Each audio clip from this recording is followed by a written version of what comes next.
I all Christmas light started பசங்கள்லாம் விளாண்டுட்டு இருக்காங்க வீட்டில் வந்துட்டு நான் எனக்கு வந்து டோர் டெக்கரேஷன் பண்ணலான்னு இருந்தேன். ஸோ லாஸ்ட் இயர் வந்து நான் கிராஃப்டில் பண்ணியிருந்தேன். பட் இந்த டைம் ஏதோ டிஃப்ரெண்ட்டாக இருக்கட்டும்னு சொல்லிட்டு யூடியூப்பில் ஐடியா எடுத்துகிட்டு இது பண்ணியிருந்தோம். அண்ட் மோர் ஓவர் என்னுடைய கசினும் என்னுடைய நேபரும் வந்திருந்தாங்க. அவங்க 2 பேருமே இன்னைக்கு வேலையில் உட்கார வச்சுட்டேன்.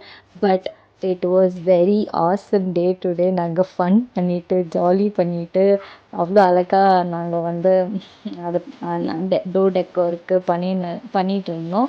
அண்ட் எனக்கு எப்படி வேணுமோ அதே மாதிரி அவங்கள தொல்லை பண்ணி இப்படி பண்ணோம் அப்படி பண்ணோன்னு சொன்னோன்னே அவங்க அதே மாதிரி அவ்வளோ பொறுமையாக இருந்து பண்ணி கொடுத்துருந்தாங்க. அண்ட் ஆல்மோஸ்ட் வந்து ரொம்ப லேட் நைட் அது கூட பார்க்காம 2 பேரும் எனக்கு ரொம்ப ஹெல்ப்ஃபுல்லாக இருந்தாங்க.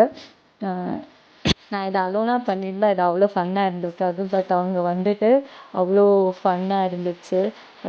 ஸோ எனக்கு எப்படி வேணுமோ அதே மாதிரி பண்ணி கொடுத்தாங்க. அண்ட் ஆல்சோ அதுக்கு அவுட்கம் சூப்பராக இருந்துச்சு. எனக்கு எப்படி வேணுமோ அப்படியே இருந்துச்சு. இதுக்கு அவுட்கம் இப்போ இந்த பார்த்தியா. ஸோ இதுதான் அதுக்கு அவுட்கம். அவ்வளோ க்யூட்டாக இருந்துச்சு. ஸோ நாங்கள் லாஸ்ட்டு ஒரு டீயை போட்டுட்டு ஊர் கதை உறவு கதைலாம் பேசிட்டு பாய் பாய்